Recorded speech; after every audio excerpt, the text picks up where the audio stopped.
So let's go back to this, okay? And what you ever have in your 9, 10, and 9 and 10 slides, okay?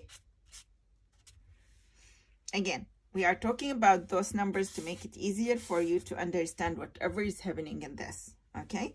So I made your half-life or the drug half-life similar to tau. So I have 6 hours each time I'm taking the dose. It's 6 hours. I'm not changing tau, and I'm taking the same dose each time, okay?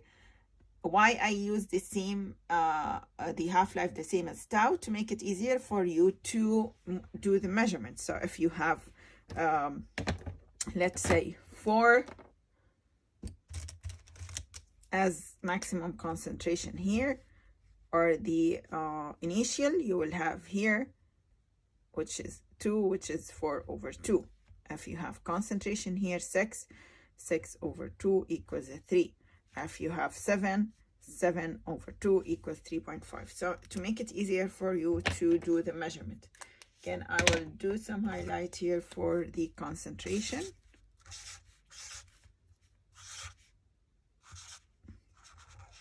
Okay, which is second dose. Okay, that's fine. So this is your first dose, this is second dose, third dose, and so on and so forth. Okay, so again, if according to your calculation your CP node is equal to 4, we started, and after 6 hours, which is the half-life, the concentration will be 4/2, because it's half the concentration, which will be equal to 2. Okay, so the leftover that you have after the first dose is 2 milligram per liter.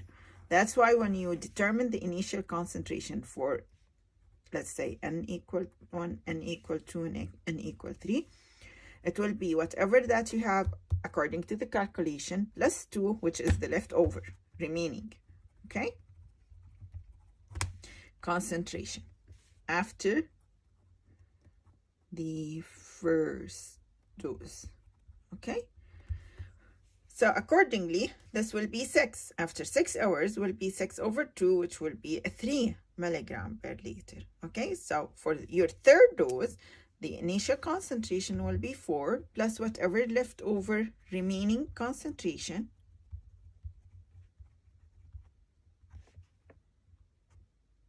after n equal 2. Okay, so if accordingly the initial concentration will be 7 after 6 hours, which is tau, or dosing interval, will be 3.5 milligram per liter. This will continue as we did in the elimination. This will continue until you reach what we call the, not in the elimination, I mean in the infusion. You will continue this, and it will increase in small decimals or small fractions until you reach a point in which we call it the plateau or steady state, in which you are having the minimum or the end concentration or the lowest concentration 4 each time. And if you are having the input as 4, the maximum will be 4. So each time you are having concentration, again according to our example, 4, and the output is 4 each time. So we reach a point in which the elimination, or the amount of the drug given at each dosing interval, equals the amount of the drug eliminated. And because we have constant VD, which means the amount or concentration of the input, amount or concentration of the output is the same. Okay, so this is the concept out of it. Okay, so according to whatever we said, and or whatever you saw, we have 2 kinds of things again, and this has happened as multiple doses because we didn't wait for my full elimination, for my drug full elimination each time. We gave another dose before the full elimination. So again, the profile will be something similar to this. Again, and you can cut the concentration here until you reach the I mean by cut, as I don't want to have it so many doses. Okay, so you can بلاش هلا بتصيروا تسألوا ليش الكت صار، فخليها هيك. Okay, so this is the steady state. When results of drug accumulation or multiple doses before the drug reaching the full elimination, okay, which is what I want and clinical practice, that the initial concentration before we say about the result for each dose, for the one concentration, we were calling this initial concentration, right? For each dose, now we're calling this C peak and this C minimum, okay, or C trough and C max here for each concentration, for each dose. So if this is your first dose, this is for first dose.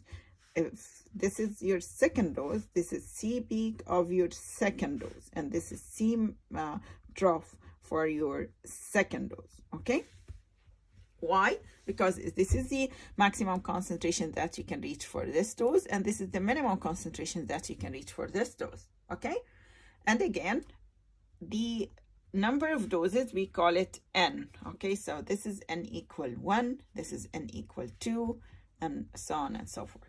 Okay, and we call this, as we said, steady state.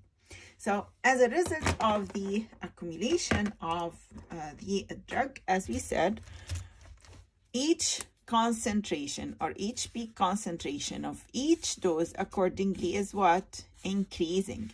And again, each minimum concentration of each dose is increasing. Why?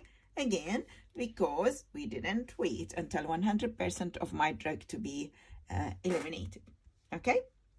And another thing, at steady state, you will have, again, as we said, the input equals the output. You will have the maximum concentration the same for all doses at steady state, and the minimum concentration is the same for all doses at steady state. Okay, so C max at steady state or C max at steady state will be equal, let's say, for whatever the dose here. Okay, C max at steady state for n dose. Let's say this is n minus 1, this is n plus 1, and this equals C max at steady state of n plus 1 dose. The concentration maximum or the peak will be equal to concentration minimum, or all the concentration maximum will be the same, and all concentration minimum will be the same at steady state. N minus 1 equals the C minimum steady state for n dose equals C minimum steady state for n plus 1 dose. Okay, so this is the let's say the definition of or the definition in a way or another, or the science beyond behind the multiple doses. Okay, for again one compartment and a single dose, multiple dose, and we are talking for sure about IV bolus, and the most important thing that we are talking about first order kinetic. Okay, under those assumption. Okay, so the model still as this, okay, IV bolus, but we are changing this. We are used to have it as single dose, now we have it as multiple dose.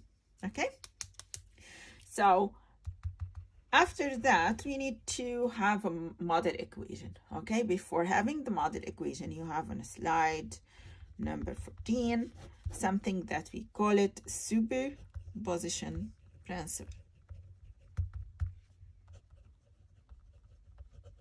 or overlay principle. Okay, this principle, one of the main assumption of it, that we have first order kinetic. Okay, and this assumption, this principle says that the kinetic of any dose in the multiple doses that we have or multiple doses regimen that we are talking about is not affected by the previous doses. The kinetic of any dose is not affected by the kinetic of the previous dose or the subsequent doses. Okay?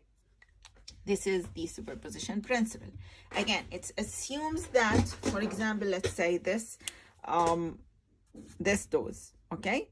So its kinetic is not affected by any of the previous doses, or for sure not any of the subsequent doses, okay? It doesn't affect the kinetic of any of the doses, okay?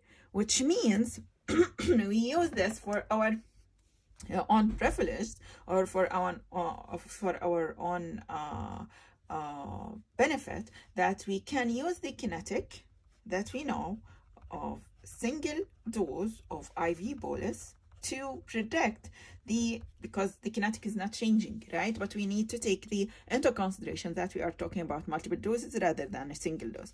So we can take into consideration or use the kinetic of a single dose to predict what? The kinetic of multiple doses. Okay, so according to the model that you know already from your first material, single dose of IV bolus, okay, we can use it to predict the kinetic of the multiple doses IV bolus. Okay, and this is what we will do. Okay, and this again under one important assumption, that we are talking about first order kinetic, or as we said, linear kinetic. If you don't have linear kinetic, okay, we are talking about the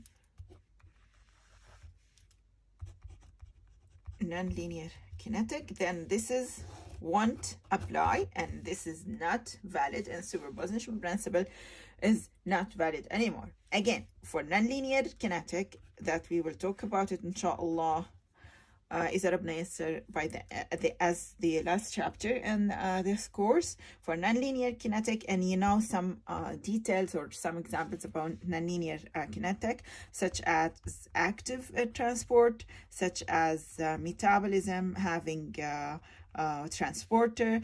So we are talking about the any CYP enzymes involved, any inhibition of those CYP enzymes, or any induction of those CYP enzymes, any active transport, and if we are talking about excretion as elimination or as absorption, anything that you know it's as nonlinear or having nonlinear kinetic will be involved in nonlinear kinetic, or the exception of superposition principle. So superposition principle won't be valid in this case. Okay, so in the other video we will talk about how we will have the model equation, and to start working or playing around with it to make it easier for you to understand what we are doing. Okay.